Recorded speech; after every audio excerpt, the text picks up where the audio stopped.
Hello friends, welcome to तपस्वी IAS. आप सभी का स्वागत है हमारे इस वीडियो लेक्चर में। देखिए, आज का जो हमारा टॉपिक है वो है कैबिनेट कमेटीज, यानी कि आपकी जो मंत्रिमंडलीय समितियां होती हैं। आज इसके बारे में आज डिस्कस करेंगे। This video is presented by me, Kailash Kewal. देखिए, स्टार्ट करने से पहले जब हम लोग बात करते हैं, एपीजे अब्दुल कलाम जी ने जो कोट को कहे थे कि महान सपने देखने वालों के महान सपने हमेशा पूरे होते हैं। इसलिए सपने हमेशा देखिए जिन्हें आप लोगों को पूरा भी करना है, मेहनत कीजिए और उसी आधार पर आपके सपने भी हैं वो भी जरूर पूरे होंगे। देखिए, स्टार्ट करते हैं पार्लियामेंट्री कमेटी को। स्टार्ट करने से पहले हम लोग थोड़ा सा बैकग्राउंड में चलेंगे। जैसे कि आप लोगों ने देखा होगा, हम लोगों ने पढ़ा था लास्ट लेक्चर्स में, हम लोगों ने प्रेसिडेंट पढ़ा था, प्रेसिडेंट के बाद हम लोगों ने प्राइम मिनिस्टर पढ़ा था, और प्राइम मिनिस्टर में आप लोगों के बाद उसके बाद आप लोगों ने काउंसिल ऑफ मिनिस्टर्स पढ़ा था, यानी कि जो मंत्री परिषद होती है। मतलब मंत्री परिषद जो होती है, जिस तरीके से मंत्री हैं जो इनके सारे के सारे जो पीएम के अंडर रहते हैं, मतलब पीएम जो रहता है इन सभी का हेड रहता है। और उसके आधार पर, इसी के आधार पर इस काउंसिल ऑफ मिनिस्टर्स में आप लोगों ने कैबिनेट मंत्री भी पढ़े होंगे, कैबिनेट मिनिस्टर्स भी पढ़े थे, जिन लोगों पर हमने डिस्कस करी थी। उसके बाद आप लोगों को किचन कैबिनेट्स भी पढ़ाया था। सॉरी, जो किचन कैबिनेट होते हैं यानी कि किचन कैबिनेट मंत्री जो रहते हैं, जिसमें ये आपका प्राइम मिनिस्टर है जो उसके 7 पर्सन रहते हैं, मतलब 7 रहते हैं जो कुछ खास होते हैं जिनसे वो अपने डिस्कस करता रहता है, मतलब जो उसके सबसे ज्यादा क्लोज होते हैं। तो उनके बारे में बात करी थी। उसी के आधार पर हम लोगों ने, ये कैबिनेट के आधार पर ही, मिनिस्टर्स के आधार पर हम लोगों ने कुछ समितियां बनाई, दैट इज कॉल्ड मंत्रिमंडल समितियां। अब ये मंत्रिमंडल समितियां, इनको बनाने का क्यों जरूरत पड़ी, क्या कारण है,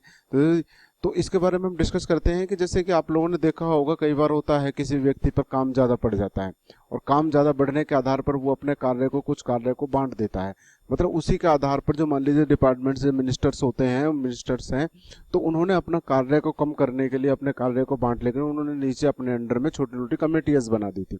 तो उन कमेटियों को वो सारे के सारे कार्य जो डिस्ट्रीब्यूट कर दिए, मतलब डिपार्टमेंट के कार्य हैं वो सारे के सारे डिस्ट्रीब्यूट कर दिए गए, वो सारे डिपार्टमेंट्स दे दिए गए। मतलब उनके आधार पर उनको काम को करना जो है वो थोड़ा सा ईजी हो गया, मतलब उसके बारे में पूरी डिटेल में पूरी जानकारी लेना इनके लिए आसान होगा। तो इस आधार पर इन लोगों ने जो है वो कैबिनेट कमेटीज बनाई, यानी कि मंत्रिमंडलीय समितियां बनाई। और ये मंत्रिमंडलीय समितियां जो बनाई, ये आपकी जो थी गैर संवैधानिक आधार पर थी, यानी कि आपकी एक्स्ट्रा कॉन्स्टिट्यूशनल बॉडीज में इनको काउंट किया गया था। और ये सारी की सारी समितिज थी जो बनाने का मेन उद्देश्य यही था कि चीज़ों को क्या करना है, मतलब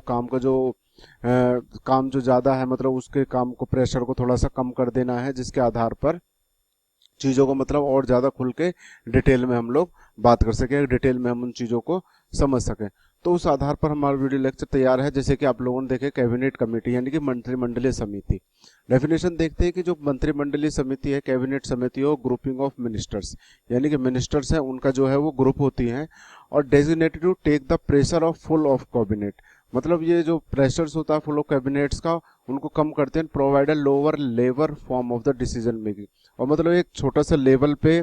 एक जो कहते हैं निम्न स्तर का जो लेवल होता है, उसके आधार पर मंच प्रदान करता है। Consideration of current issues relating to the government, सरकार से रिलेटेड जो करंट इश्यूज वगैरह होते हैं उनके बारे में डिस्कस करता है। And resolution of the inter department disagreement, और मतलब जो के अंतर विभागीय जो असहमति है उसके समाधान के लिए इन लोगों ने कैबिनेट कमेटीज बनाई थी, यानी कि मंत्रिमंडलीय समितियां बनेगी, जिसके आधार पर देखिए यहाँ पर जैसे मतलब कि जो कैबिनेट होता है उसको प्रेशर कम करने के लिए, या फिर लोअर लेवल पे डिसीजन मेकिंग के लिए, या कंसिडरेशन करंट इश्यूज को, मतलब जिनके बारे में पूरे खुल के डिटेल मालूम हो सके और उनके बारे में हम लोग खुल के बात कर सके। जैसे कि आप लोगों ने देखा होगा, कोई कमेटीज ले ली, जैसे कि अभी हम डिस्कस करेंगे किस किस तरीके की कमेटीज इन लोगों ने बनाई थी। एग्जाम्पल के तौर पर जैसे मैं आप लोगों को बताता हूँ, कई बार जैसे बनाई गई कि मान लीजिए किसी को राजनीतिक मामले हैं, आर्थिक मामले हैं, तो उस आधार पर ये कमेटीज बनाई। जैसे कि सबसे बड़ा एग्जांपल मैं भी आप लोगों को ले रहा हूँ, तो कि जैसे UIDAI वाला सुना होगा आपने, unique identification authority of India, यानी कि जिसको आधार कार्ड कहा जाता है। तो उसके आधार पर चीज़ों का ये था कि कितने लोगों को प्रोवाइड हुआ है, किस तरीके से हो रहा है, कौन कौन पर्सन लीगल है, तो उस आधार पर ये जो कमेटीज हैं ये बनाई जाती हैं। नेक्स्ट देखिए, under the government of India transaction business rule 1961, मतलब ये है कि ट्रांजैक्शन ऑफ बिजनेस रूल है, यानी कि भारत सरकार के तहत व्यापार नियमों TBR 1961 के तहत सरकार की एक कार्यकारी शाखा, यानी कि executive arm of the government was assign to task of conducting the business. मतलब ये उसी आधार पर इसको जो कार्यकारी शाखा है इसको प्रभावी और सुविधाजनक तरीके से व्यापार करने के तरीके के आधार पर इसको सौंपा गया है। मतलब इसको जो कैबिनेट कमिटीज को उनको डाला गया है ट्रांजैक्शन ऑफ बिजनेस रूल टीबीआर 1961 के तहत। ये क्वेश्चन आप लोगों को याद रख लीजिएगा, क्यों कई बार एग्जाम में आप लोगों से पूछ लिया जाता है कि under the government of India, किस गवर्नमेंट ऑफ इंडिया के तहत, मतलब किस अधिनियम के तहत या किस व्यापार नियमों के तहत इसको डाला गया, तो टीबीआर 1961 के तहत इसको डाला गया है। नेक्स्ट देखिए, द कैबिनेट कमेटीज है, जो कैबिनेट कमेटी है आर ऑर्गेनाइजेशन, ये ऑर्गेनाइजेशन है which are instrumental in reducing the workload of the cabinet. मतलब reducing the workload of the cabinet, मतलब कैबिनेट है उसका वर्कलोड है उसको रिड्यूस करने के लिए, यानी कि उसको कम करने के लिए बनाई गई, ठीक है। और these committees extra constitutional in nature, मतलब ये एक्स्ट्रा कॉन्स्टिट्यूशनल यानी कि गैर संवैधानिक है। मतलब कहने का मतलब है कि जब हम लोगों ने संविधान बनाया था तो इस चीज़ को शामिल नहीं किया था, परंतु उसके बाद हम लोगों ने इसे शामिल किया, जब हमें इसकी जरूरत पड़ी तो हमने इसको शामिल किया था। तो इसी आधार पर इसको एक्स्ट्रा कॉन्स्टिट्यूशनल कहा गया है कि गैर संवैधानिक कहा गया था। And now we are mention in the constitution, और इस समय इसको कॉन्स्टिट्यूशन के अंदर जो है वो मेंशन कर दिया गया है। नेक्स्ट आता है जैसे कि कहता है is this they are the extra constitutional in emergence, मतलब ये एक्स्ट्रा गैर संवैधानिक अथवा संवैधानिक तरह है जिसका उल्लेख जो है, other words they are not mentioned in the constitution, जिसका जो जिसके बारे में यानी कि उल्लेख है जो संविधान में नहीं किया गया, और कहीं ना कहीं ये जो कार्य करता है वो कार्य नियमों में इसकी स्थापना हुई थी। Rules of business provide for their establishment, जैसे कि आप लोगों को पता है 1961 के तहत है, उसके आधार पर। मतलब ये जिस समय हम लोगों ने संविधान बनाया था तो उस समय इस चीज़ को शामिल नहीं किया था, और ये बात कहता है कि कॉन्स्टिट्यूशन में उस समय शामिल नहीं था। जैसे कि आप लोगों को पता है हमारा कॉन्स्टिट्यूशन कब बनकर तैयार हुआ था, आप लोगों को सभी को पता होगा 24 नवंबर नहीं, 26 नवंबर 1949 को हमारा बनकर तैयार हुआ था, और हम लोगों ने जो इम्प्लीमेंट करा था उसको इम्प्लीमेंट करा था हमने 26 जैन 1950 को, यानी कि 26 जैन 1950 को। ये ध्यान रखना आप लोगों को, मैं बार बार ये डेट दिलाता हूँ, क्यों कई बार कन्फ्यूजन क्रिएट हो जाती है इसके आधार पर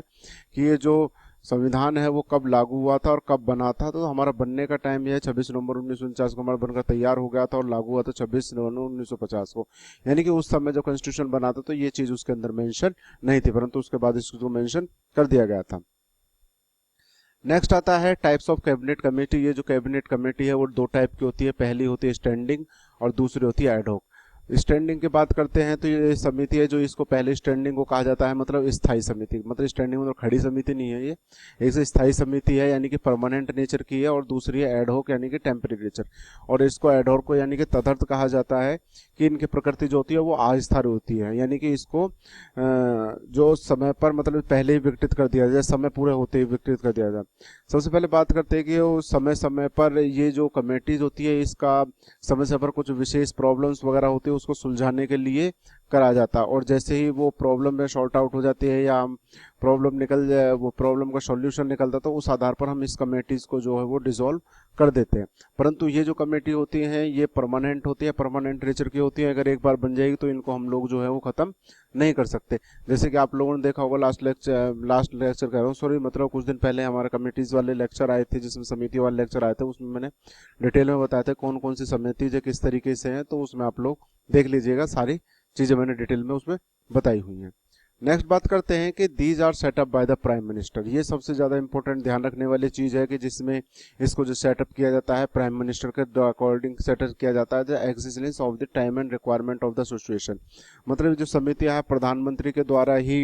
अनिवार्यता और परिस्थिति मांग के अनुसार बनाई जाती है, गठित की जाती है, और इनके जो संख्या है या फिर गठन के समय के साथ साथ ये जो है वो बदलता रहता है। मतलब जो टाइम और रिक्वायरमेंट के आधार पर, सिचुएशन के आधार पर इस समिति को बनाया जाता है, और ये जो समिति बनाई जाती है वो प्राइम मिनिस्टर के अकॉर्डिंग बनाई, ध्यान रखने इसको भूलना नहीं है please. They reduce the enormous workload of the cabinet, यानी कैबिनेट जो होती है उनके जो वर्कलोड होता है उसको रिड्यूस करने के लिए, मतलब उनका जो वर्कलोड होता है उसको बांट देता है, उसको कम करने के लिए बनाई गई है। This membership varies from the 3 to 8 and usually include only cabinet minister. मतलब ये कहते हैं कि इनकी जो सदस्यों की संख्या होती है वो 3 से 8 तक होती है, यानी कि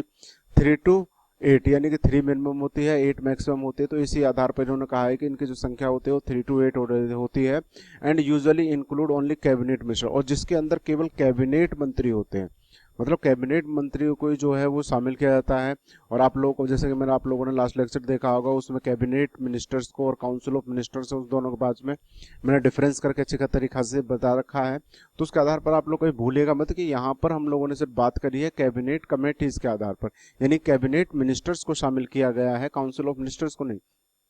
तो ये ध्यान रखने वाली, most of times headed by the prime minister, यानी कि ये कहता है कि मोस्टली जो हेडेड की जाती है ये समिति जो है वो प्राइम मिनिस्टर के द्वारा ही हेडेड किया, मतलब जो इस समिति का जो अध्यक्ष होता है वो प्राइम मिनिस्टर ही होता है, प्रधानमंत्री होता है। और मतलब ये है कि इन समितियों के जो मामले में बात करते हैं कि कोई मंत्री वगैरह होता है, जैसे कि मतलब जुड़े जो मंत्री ही नहीं होते, मतलब इस समितियों का जो ये समिति बनाई जाती है इनके मामलों में जुड़े मंत्री ही नहीं होते बल्कि वरिष्ठ मंत्री भी जो होते हैं, मतलब जो एज ज़्यादा होती है वो मंत्री भी शामिल होते हैं। समटाइम्स अदर कैबिनेट मिनिस्टर्स, मतलब कुछ टाइम अदर कैबिनेट मिनिस्टर से वो पार्टिसिपेट करते हैं, पर्टिकुलरली फॉर होम मिनिस्टर और द फाइनेंस मिनिस्टर। यानी कि ये कहता है कि समितियों के जो प्रमुख होते हैं वो मिनिस्टर तो प्रमुख प्रधानमंत्री होता है, परंतु कभी कभी साथ साथ में इनके गृह मंत्री और जो वित्त मंत्री भी है वो भी कई बार इनकी अध्यक्षता करते हैं। लेकिन यदि समिति में प्रधानमंत्री सदस्य हो तो अध्यक्षता वही करते हैं। मान लीजिए किसी केस में अगर प्रधानमंत्री नहीं हो तो उस आधार पर हम होम मिनिस्टर या जो फाइनेंस मिनिस्टर है उसको हम इसकी अध्यक्षता करने के लिए कह सकते हैं, परंतु जब अगर वो नहीं होगा तो also act as a chairman, और चेयरमैन की भांति जो है ये काम करते हैं, मतलब उनकी अनुपस्थिति के आधार पर ये काम कर सकते हैं। अगर वो उपस्थित होंगे तो फिर इनको अध्यक्षता नहीं ज्यादा। और ये जो समितियां हैं न केवल मतलब जो मुद्दों का जो कोई भी मुद्दे हैं ना उनका सॉल्यूशन निकालती है, बल्कि उनमें किसी भी चीज़ पर विचार विमर्श करने के लिए कोई प्रस्ताव भी रखती है और निर्णय भी लेती है, और जैसे निर्णय लेते हैं उसके आधार पर उस पर वर्क भी करती है। तो ये सारी की सारी चीज़ हैं, इनको शामिल किया गया है। अब आप लोगों ने देखा होगा जैसे कई प्रकार का एजुकेशन से रिलेटेड हम लोग देखते हैं कि एजुकेशन रिलेटेड कई प्रकार की नई स्कीम्स वगैरह चालू होती हैं। और दूसरा, चाहे वो आप लोगों की उच्चतर शिक्षा हो, चाहे वो माध्यमिक शिक्षा हो, चाहे वो राइट टू एजुकेशन की बात करें, मतलब ये कहते हैं कि जिस तरीके से हम बजट पास करते हैं किसी भी चीज़ के लिए, क्या उसको पर्टिकुलर बजट जो उसमें पैसा लगाया गया है नहीं, या जितना हम लोगों ने टारगेट रखा था उस आधार पर उसको मिला है कि नहीं। तो ये सारी की सारी बातें हैं जो हम उसके आधार पर कैबिनेट कमेटीज बनाते हो, तो उसमें सारे के सारे जो रिजल्ट है हम लोगों के सामने जो है वो निकल के आ जाता है। मतलब कोई प्रॉब्लम्स होती है तो उसका शॉर्ट आउट निकल आता है, सॉल्यूशन निकलता है, मतलब उसकी एक बारीकी लेवल पे कहते हैं कि जांच हो जाती है। नेक्स्ट आता है कि at present 2013 following 10 cabinets committee are the functional, मतलब 2013 के रिपोर्ट के अनुसार जो है वो 10 कैबिनेट कमेटी थी जो वर्क कर रही थी। सबसे पहले cabinet committee on economic affairs, यानी कि एक कैबिनेट कमेटी है जो आपकी आर्थिक मामलों के आधार पर देती है, जिसको मंत्रिमंडल के मतलब मंत्रिमंडल आर्थिक मामले जो देखती है। नेक्स्ट आता है कैबिनेट कमेटी ऑन प्राइसेस के आधार पर, कीमतों के आधार पर बनेगी, जिसमें कीमतें हैं अप डाउन करने का, रिड्यूस और अप करने का। कुछ कैबिनेट कमेटी जो पॉलिटिकल अफेयर्स को, यानी कि जो राजनीतिक मामले होते हैं उनको देखने के लिए बनाई जाती है। फिर नेक्स्ट होता है appointment committee of the cabinet, मंत्रिमंडल की नियुक्ति समिति, यानी कि मंत्रिमंडल की जो नियुक्ति करनी उसके आधार पर समिति बने। कैबिनेट कमेटी ऑन सिक्योरिटी, सुरक्षा के लिए बनाई गई सिक्योरिटी, यानी किस तरीके से हम लोग जो सिक्योरिटी प्रोवाइड करवा सकते हैं, या हमारे सिक्योरिटी के आधार पर देखते हैं कि हमारा जो डिफेंस है वो किस तरीके का है, या कहीं भी सिक्योरिटी प्रोवाइड करवानी हो देश की हो, बात उसके आधार पर। Cabinet committee on world trade organization, WTO के मैटर्स वगैरह जो होते हैं उनको सुलझाने के लिए या फिर उनके मामलों को बात करने के लिए। नेक्स्ट है कैबिनेट कमेटी ऑन इन्वेस्टमेंट, यानी निवेश के लिए, मतलब किस तरीके से निवेश किया जा रहा है, कितना आ रहा है नहीं आ रहा है, ये सारी की सारी चीज़ें हैं वो देखते हैं। नेक्स्ट आता है UIDAI, क्या unique identification authority of India, जैसे कि आपका आधार कार्ड वगैरह है, मतलब उसके आधार पर देखा है कि कितने लोगों को प्रोवाइड हुआ है नहीं हुआ। अब आप लोगों ने देखा होगा डिजिटल इंडिया की जब से बात करते हैं, मतलब आधार कार्ड जो है वो परमानेंटली कर दिया, मतलब आधार कार्ड के आधार पर जो सारी जानकारी जो है व्यक्ति की सारी जानकारी रखी जा सकती है, तो उस आधार पर कमेटी बनाएगी। नेक्स्ट आता है कैबिनेट कमेटी और पार्लियामेंट्री अफेयर्स, यानी कि संसदीय मामलों के लिए मंत्रिमंडलीय समिति जो बनाएगी। कैबिनेट कमेटी ऑन अकोमोडेशन, यानी कि आवास के लिए मंत्रिमंडल समिति। तो ये सारी के सारी जो है 10 कैबिनेट कमेटीज है जो इंपॉर्टेंट है, मतलब इस आधार पर इन कमेटीज को बनाया गया था। और कहीं ना कहीं सारे के सारे कहीं ना कहीं किसी न किसी डिपार्टमेंट से रिलेटेड है जिसके आधार पर इनको बनाया गया था। नेक्स्ट बात करते हैं एट प्रेजेंट में 2016 के अनुसार जो फॉलोइंग 6 कैबिनेट कमेटीज और फंक्शनल वर्किंग में बाकी खत्म कर दिया गया। जैसे cabinet committee on political affairs, राजनीतिक मामलों के लिए, फिर इकोनॉमिक अफेयर्स सबके आर्थिक मामलों के लिए, appointments committee of the cabinet की मंत्रिमंडल की नियुक्ति के लिए, सिक्योरिटी के आधार पर, पार्लियामेंट्री अफेयर के आधार पर, संसदीय अफेयर्स जो होते हैं उनके आधार पर, कैबिनेट कमेटी ऑन अकोमोडेशन के आधार पर, यानी कि आवास के आधार पर। तो इन 6 कमेटीज हैं 2016 के अनुसार के आधार पर, इन से 6 कमेटी हैं जो फंक्शनल में हैं, जो वर्किंग में हैं। फंक्शंस ऑफ कैबिनेट कमेटीज, यानी कि कैबिनेट का मंत्रिमंडलीय जो समिति है उनके कुछ कार्य दिए गए हैं। तो जिस आधार पर इन्होंने 4 कार्य बताए कि ये 4 कार्य जो हैं वो सबसे ज़्यादा इंपॉर्टेंट है, जिनके बारे में बताया गया था। सबसे पहली बात करता है कि जो पॉलिटिकल अफेयर्स कमेटी होती है, डील्स करती है कि जितने भी आपके पॉलिसी के मैटर्स होते हैं pertaining to domestic and foreign affairs, यानी कि कहता है कि जितने भी राजनीतिक मामलों की समिति होती है, राजनीतिक समितियों संबंधित सभी मामलों को देखती है, चाहे उसमें आपका डोमेस्टिक हो चाहे फॉरेन अफेयर्स हो, जैसे कि मिनिस्टर कहाँ जा रहे हैं, कहाँ बात कर रहे हैं, किस तरीके की ट्रीटी कोई साइन की जाती है, किसी प्रकार कोई संधि पे साइन की जाती है। तो मतलब इस आधार पर ये पॉलिटिकल अफेयर्स को देखते हुए तो ये कमेटी है जिसके आधार पर इनकी बात की जाती है। नेक्स्ट आता है इकोनॉमिक अफेयर्स कमेटी, यानी कि इकोनॉमिक अफेयर का directs and coordinates the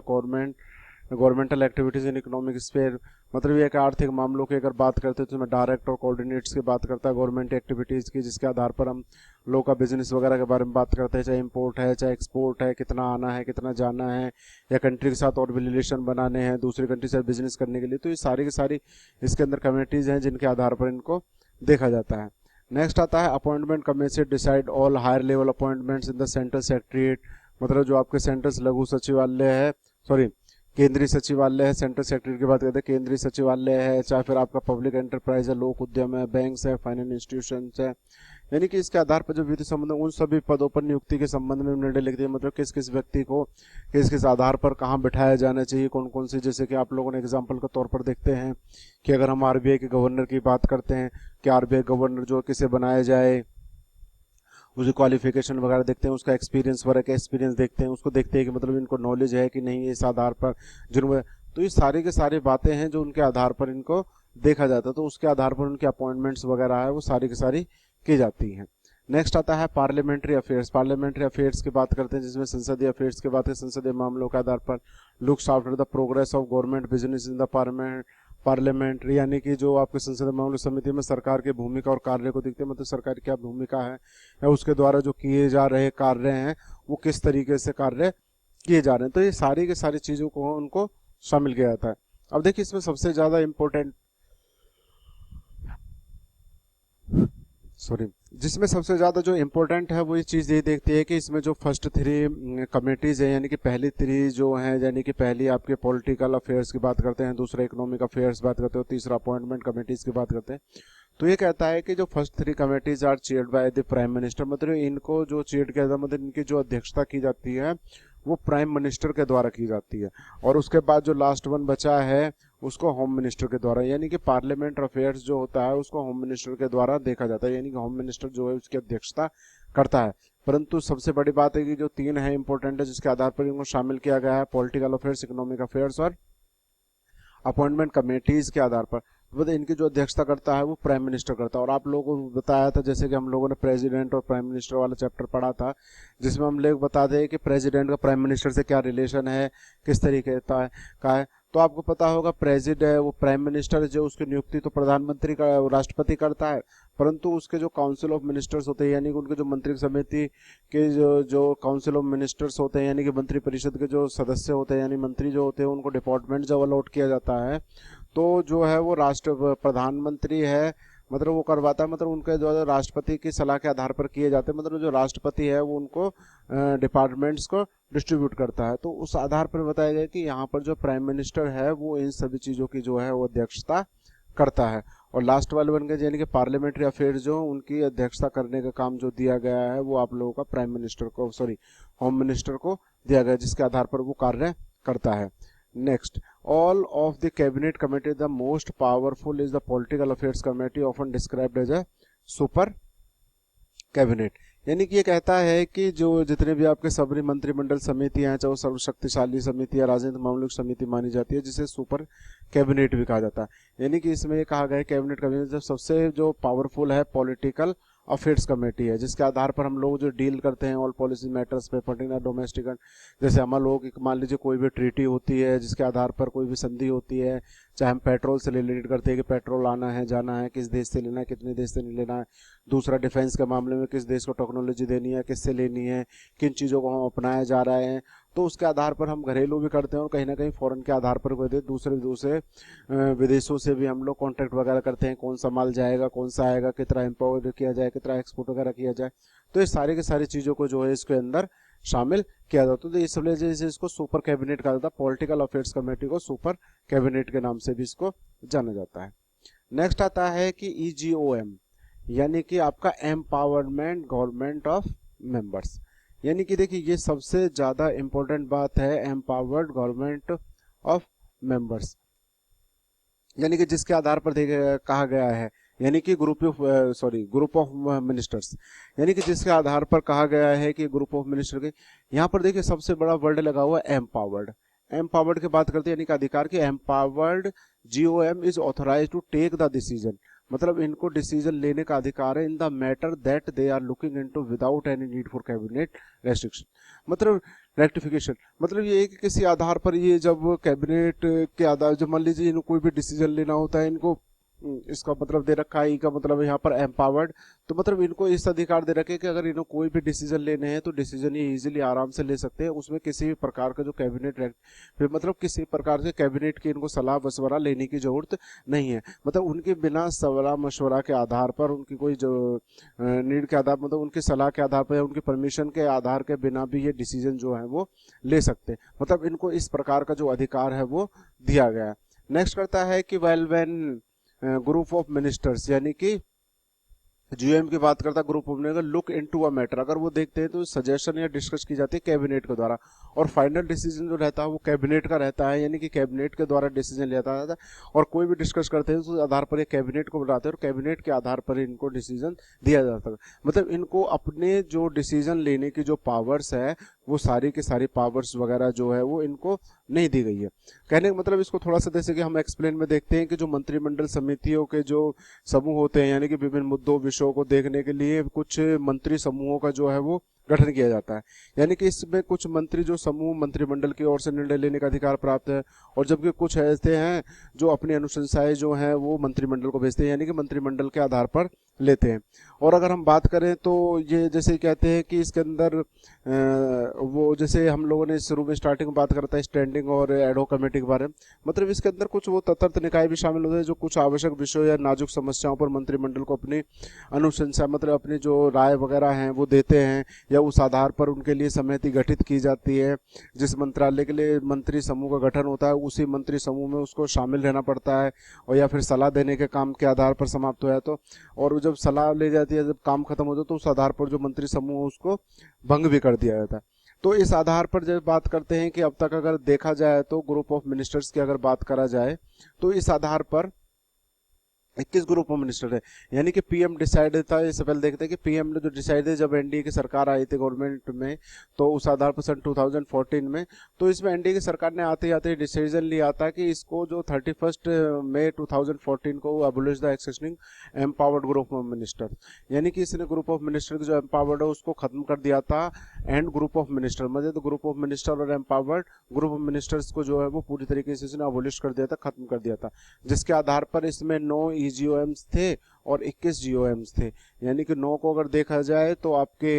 empowered group of ministers थे, और दूसरा आपके 21 जो थे वो आपके ग्रुप ऑफ मिनिस्टर थे, जिनको पूरी तरीके से ने खत्म कर दिया। और this is expected to expire the process of decision making and assure the great accountability in the system. मतलब एक सिस्टम के अंदर हम हमारे जो व्यवस्था है उसके सिस्टम के अंदर एक ग्रेट अकाउंटेबिलिटी लाना चाहते थे। मतलब ये कहना चाहते थे कि जिस डिपार्टमेंट को जो भी काम दिया गया है उसके आधार पर उसको पूरा काम जो है वो खुद ही करना है और खुद आधार पर उसके रिजल्ट निकालने हैं, जिसके आधार पर मतलब हर डिपार्टमेंट की जो अकाउंटेबिलिटी नजर आएगी, मतलब उसको काम करने का जो तरीका है वो पता लगेगा, और यह जो हम रिजल्ट है वो वेस्ट ना जाएंगे, मतलब उसमें सही रिजल्ट आएंगे। जैसे कि आप लोगों ने देखा होगा मोदी जी की जब सरकार आई थी, NDA की सरकार आई थी, तो मोदी जी ने एक नारा दिया था जिसमें कहा गया था कि minimum government and maximum governance, यानी कि मिनिमम गवर्नमेंट, सरकार कम हो परंतु ज्यादा से ज्यादा क्या हो, शासन हो, मतलब गवर्नेंस हो, मतलब कार्य जो हो वो अच्छे तरीके से किया जाए, बंदे कम हो परंतु कार्य जो वो अच्छे तरीके से किया जाए। तो उस आधार पर इन्होंने ये कहा था कि इस आधार पर इन जो समिति ग्रुप ऑफ मेंबर्स के वगैरह या ईजीओएम्स थे, इनको पूरी तरीके से समाप्त कर दिया। तो वो कहा गया था कि जो भी डिसीजन लेना है उनको अपने अपने डिपार्टमेंट्स को लेना है, जिसके आधार पर इनकी जो अकाउंटेबिलिटी है उसको हम बहुत अच्छे तरीके से जाहिर कर सके, यानी कि दिखा सके, जिसके आधार पर हम लोग जो है वो डिसीजन ले सके। तो उस आधार पर इन्होंने बताया कि जैसे मोदी जी ने कहा था कि ये कहता है कि आप लोग 10 घंटे काम करोगे तो मैं 12 घंटे करूंगा, अब आप लोग 12 घंटे करोगे तो मैं 14 घंटे काम करूंगा। तो इस आधार पर मतलब कैबिनेट समिति जो थी, मंत्री समितियां थी या मंत्रिमंडल की समितियां थी, तो आधार पर उन लोगों ने कार्य करना भी जो है वो आरंभ किया था। तो इस आधार पर इनको खत्म करने का ये था कि हर डिपार्टमेंट को जो वो कार्य करने का एक कार्य भी करेंगे और उस आधार पर रिजल्ट भी वो निकाल कर देंगे। और in this the issue pending before the EGoM some GO will be proceed by the respective minister और डिपार्टमेंट्स, यानी कि जो मिनिस्टर्स और डिपार्टमेंट उसके आधार पर प्रोसीड किया गया था और appropriate decision at the level of ministries and department itself. और इनका जो अप्रोप्रिएट डिसीजन जो दिया गया था वो इस लेवल ऑफ मिनिस्टर्स और डिपार्टमेंट्स के द्वारा जो है वो डिसीजन दिया गया। तो जिस आधार पर इन्होंने कार्य करना है सर, मतलब ये जो समितियां थी, मंत्रिमंडल समितियां थी, इनको बनाने का जो मेन मोटो था या बे कार्य यही था कि किस आधार पर हम लोग जो है वो रिजल्ट को दे सकते हैं। जैसे कि हम लोग बात करते हैं कि जैसे इन्होंने जैसे कि कुछ किसी प्रकार के जैसे कुछ मिनिस्टर्स हैं, उन्होंने अपनी अनुशंसा मतलब अपनी कुछ बातें भी की थी, जिसके आधार पर कुछ टिप्पणी भी दी थी कि जैसे कि आप लोगों ने देखा होगा जब द्वितीय प्रशासनिक सुधार आया था, सेकंड एडमिनिस्ट्रेटिव रिफॉर्म्स कमीशन बना था 2005 और 9 ने, तो उसके आधार पर जो मंत्रियों के कामकाज पर कुछ टिप्पणियां दी या कुछ अनुशंसाएं भी की थी। जैसे कि आयोग की राय में कोई बड़ी संख्या में कोई मंत्रियों के गठन के मंत्री समूह गठन से अनेक कुछ मंत्री ऐसे जो अपने निर्धारित कार्य पूर्ण करने के नियमित रूप से मतलब इकट्ठे नहीं होते थे, जिससे कई बड़े मामलों में काफी विलंब भी हो जाता था। कि जैसे ये कहते थे कि कई बार मान लीजिए कोई डिसीजन ले रहा है, सारे मिनिस्टर्स नहीं आए हैं, तो उस आधार पर जब सारे मिनिस्टर नहीं आते थे तो मतलब कुछ के व्यूज रह जाते थे, तो उस आधार पर डिसीजन लेने में भी काफी विलंब हो जाता, काफी टाइम लग जाता था। दूसरा कहा था कि आयोग ये भी कहता था कि जो मंत्री समूह की संख्या के अधिक चयनात्मक उपयोग के आधार पर उनके बीच बेहतर जो संबंध है वो बनाना स्थापित होगा, विशेषकर जब जो मंत्रिमंडल के ओर से एक निर्णय तक पहुंचने की शक्ति उनको प्राप्त हो या फिर समय सीमा पूर्ण करने के लिए, तो उस आधार पर इनके भी ये डिसीजंस वगैरह जो है वो लिए गए थे। And thanks for watching this video. बाकी मिलते हैं आप लोगों से एक नए वीडियो लेक्चर के साथ, एंड थैंक्स अगेन।